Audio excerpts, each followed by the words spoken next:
새벽에 기도의 자리에 나오신 샘물의 성도님들을 주님의 이름으로 환영합니다. 마음과 샘물의 기도를 하나님께 드립니다. 먼저 우리의 믿음을 고백합니다.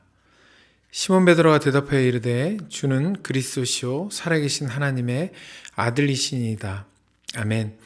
가장 귀한 분을 선물해 주신 하나님, 내 평생에 가장 복된 일은 내가 예수님을 만난 것입니다. 그 예수님을 더욱 알아가고 사랑하는 2025년이 되게 하옵소서. 교회 예배를 위해 기도합니다. 수고하고 무거운 짐진 자들아 다 내게로 오라. 내가 너희를 쉬게 하리라. 아멘. 참된 안식을 주시는 주님, 매주 예배를 통해 쉼과 회복을 경험하게 하옵소서. 온유하고 겸손하신 주님을 닮기 위해 마음과 정성을 다해 예배드리는 참된 예배자가 되게 하옵소서. 목장과 VIP를 위해 기도합니다.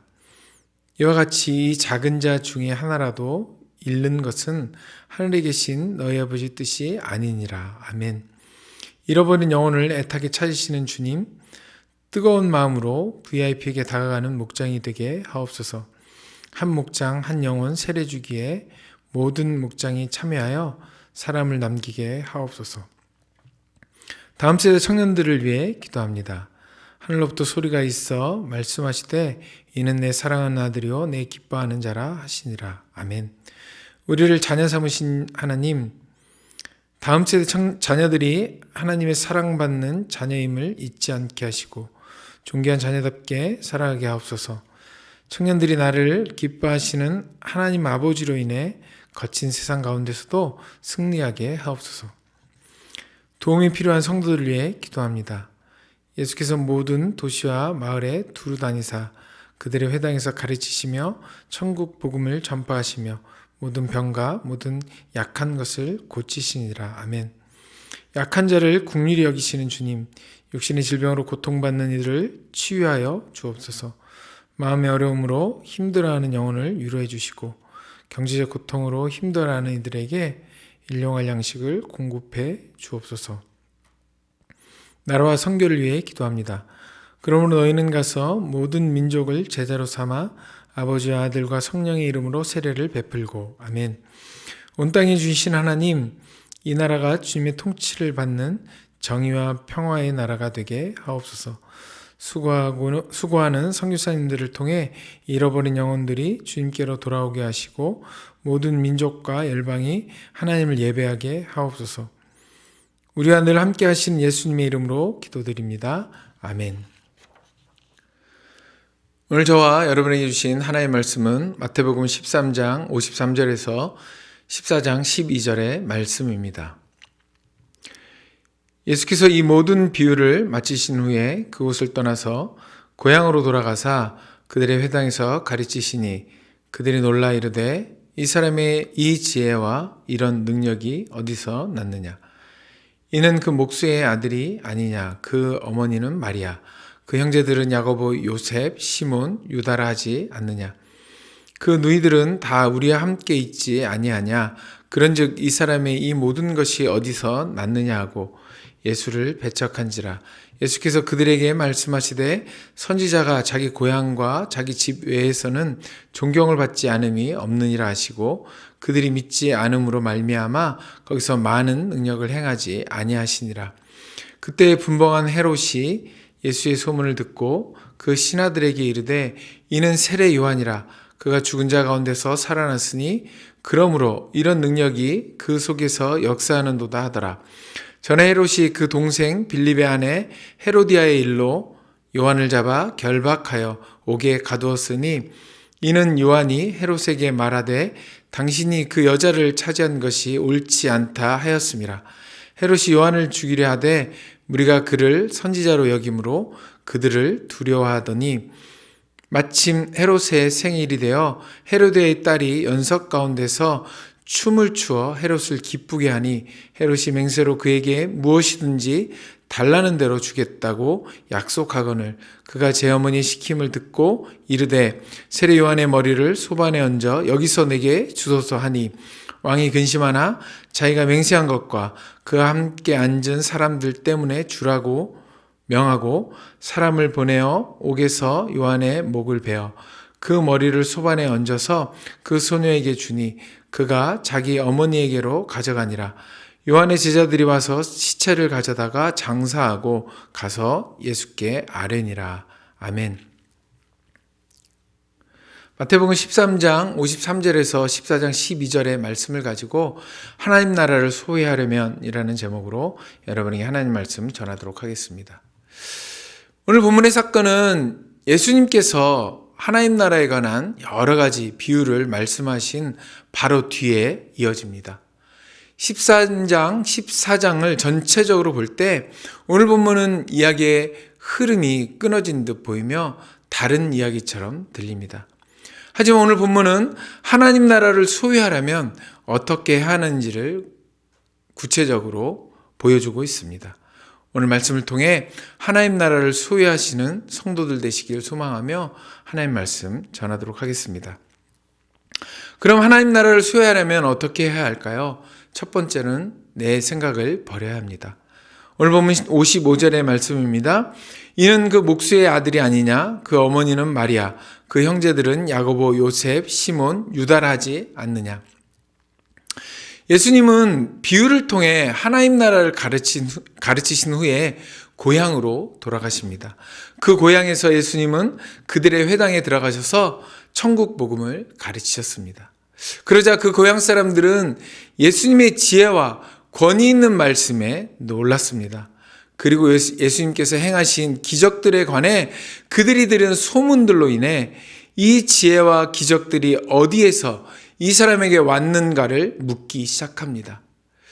이 물음은 단지 정말 예수님의 그 지혜와 기적의 근원이 궁금해서 묻는다기보다는 회의적인 시각을 다분히 담고 있습니다.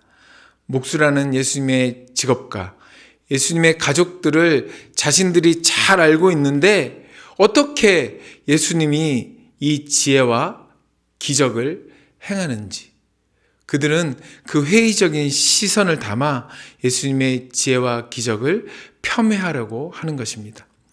자신들의 한정된 지식을 가지고 예수님을 평가하고 그 능력을 제한하려고 하는 것입니다. 결국 그들은 자신들의 선입견으로 인해 예수님에 대한 진정한 깨달음을 얻는 것에 실패합니다. 하나님 나라의 비밀을 깨닫지 못하게 됩니다. 자신이 가진 선입견으로 인해 친숙함과 사회적 통념으로 인해 예수님을 자신들이 가진 그 이해의 범위 안에서, 이해의 틀 안에서 이해하려고 했습니다. 그래서 그들은 예수님이 어떤 분이신지 제대로 알지 못했고 하나님 나라에 관해 알 수 있는 길을 막아버렸던 것입니다. 우리 안에는 이 나사렛 사람의 모습은 없습니까?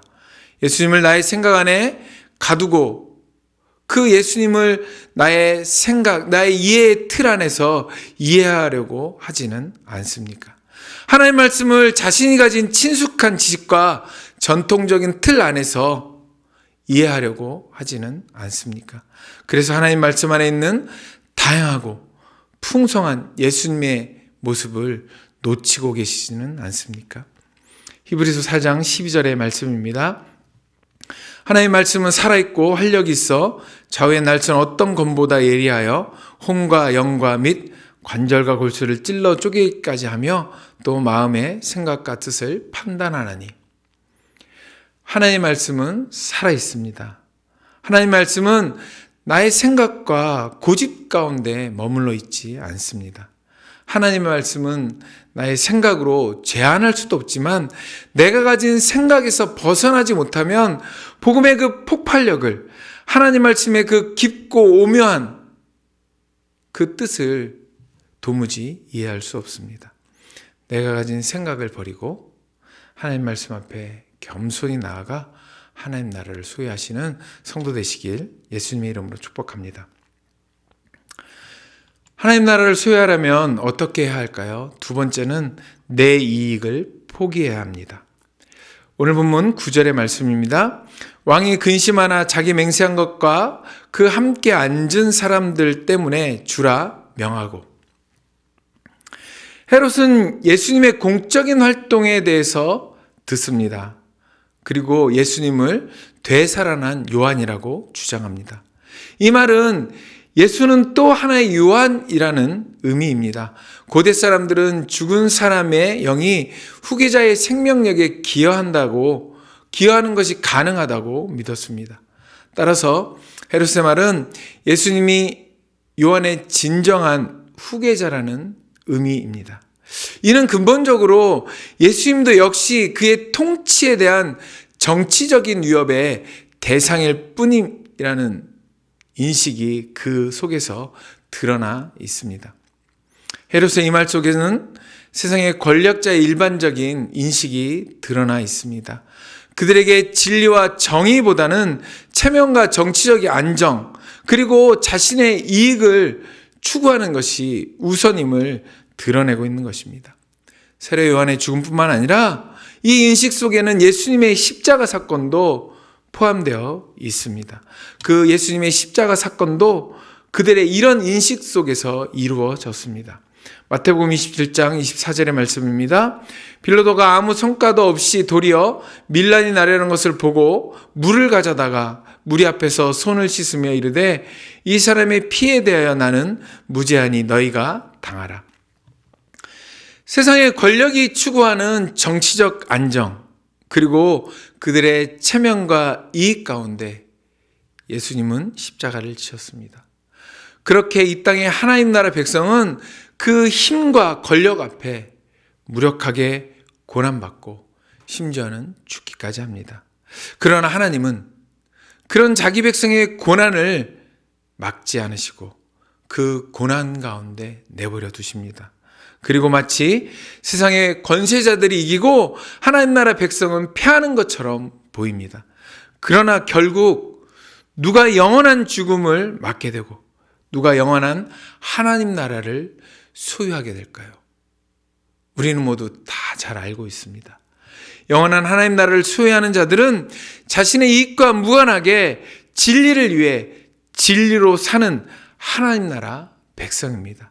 그래서 세례 요한도 자기의 유익이 아닌 영원한 나라를 위해 세상의 권력에 진리로 맞서다 비참한 죽음을 맞아야 했습니다. 그리고 예수님도 고통스럽고 비참한 그 저주의 십자가를 지심으로 패배자처럼 보였지만 결국 십자가의 죽으심으로 영원한 그 나라를 완성하셨습니다. 하나님 나라는 자신의 이익을 포기하는 자만이 소유할 수 있습니다. 자신의 이익이 아닌 하나님 나라를 위해 자신의 것을 버리고 영원한 하나님 나라를 소유하시는 샘물 성도님 되시길 예수님의 이름으로 축복합니다. 하나님 나라를 소유하려면 어떻게 할까요? 마지막 세 번째로는 믿음으로 소망해야 합니다. 오늘 보면 58절의 말씀입니다. 그들이 믿지 않음으로 말미암아 거기서 많은 능력을 행하지 아니하시니라. 오늘 보면 54절과 56절에는 똑같은 질문이 있습니다. 똑같은 물음이 있습니다. 이 사람의 이 지혜와 이런 능력이 어디서 났느냐? 고향 사람들은 예수님의 지혜와 이런 능력이 어디서 온 건지 진짜 궁금해서 두 번이나 질문한 게 아닙니다.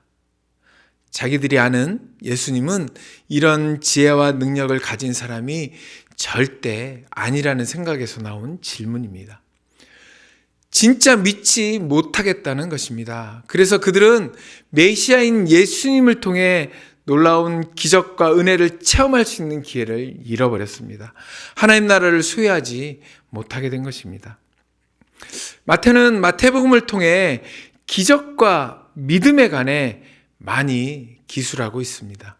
중풍병자, 백부장의 이야기 등 오늘 본문 앞에 마태복음 8, 9장에서 언급하고 있는 예수님의 기적에는 믿음의 중요함을 부각시키고 있습니다. 예수님도 믿음을 요구하고 계십니다. 오늘 본문에서 예수님은 그들의 불신앙 때문에, 그들의 믿음 없음 때문에 그들을 위해 일하지 않으려고 하십니다. 그런데 이것은 하나님의 능력이 효력을 발휘하기 위해서 우리의 믿음이 반드시 필요하다는 뜻은 아닙니다. 그렇지만 기적에는 믿음이 필요합니다. 믿음이 없는 곳에서는 기적의 목적인 하나님의 계시가 성취되지 않기 때문에 기적을 베풀지 않으십니다. 그러나 믿음이 있다고 반드시 기적이 따르지는 않습니다. 왜냐하면 하나님 나라를 소유한 성숙한 믿음에는 굳이 기적이 필요 없기 때문입니다. 그런데 우리가 가지고 있는 하나님을 향한 믿음의 접근 방식이 하나님을 더 신뢰하고 하나님 중심적인 생각이 아니라 하나님을 통해 내 삶의 필요를 채우고 내 삶 가운데 더 큰 기적이 일어나길 바란다면 이것은 또 다른 나사렛 사람의 모습일 것입니다. 골로새서 3장 1절에서 2절의 말씀입니다. 그러므로 너희가 그리스도와 함께 다시 살리심을 받았으면 위의 것을 찾으라. 거기는 그리스도께서 하나님 우편에 앉아 계시느니라. 위의 것을 생각하고 땅의 것을 생각하지 말라. 지금 나의 관심사는 어디에 있습니까? 하나님 나라와 예수 그리스도를 향하고 있습니까? 이 땅에 내 필요가 아닌 위의 것을 구하며 하나님 나라를 소망하는 믿음 가지고 오늘 하루를 살아가시는 샘물 성도 되시길 예수님의 이름으로 축복합니다. 말씀을 맺겠습니다. 하나님 나라를 소유하려면 어떻게 해야 할까요? 첫 번째로 나의 생각을 버려야 합니다. 하나님 말씀을 나의 생각으로 재현하거나 재단하지 않아야 합니다. 둘째는 나의 이익을 포기해야 합니다. 마지막으로 믿음으로 하나님 나라를 소망해야 합니다. 땅의 것이 아니라 위의 것을 구하며 영원한 그 나라를 소유하시는 하나님 나라 백성 되시기를 예수님의 이름으로 축원합니다. 아멘.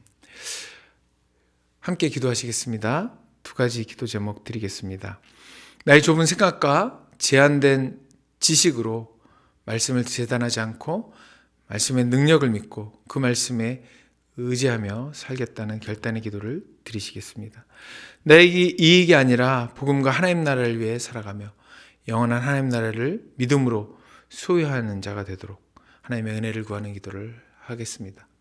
그리고 각자 가지고 오신 기도 제목 가지고 기도하시고 자유롭게 돌아가시면 되겠습니다. 함께 기도하시겠습니다.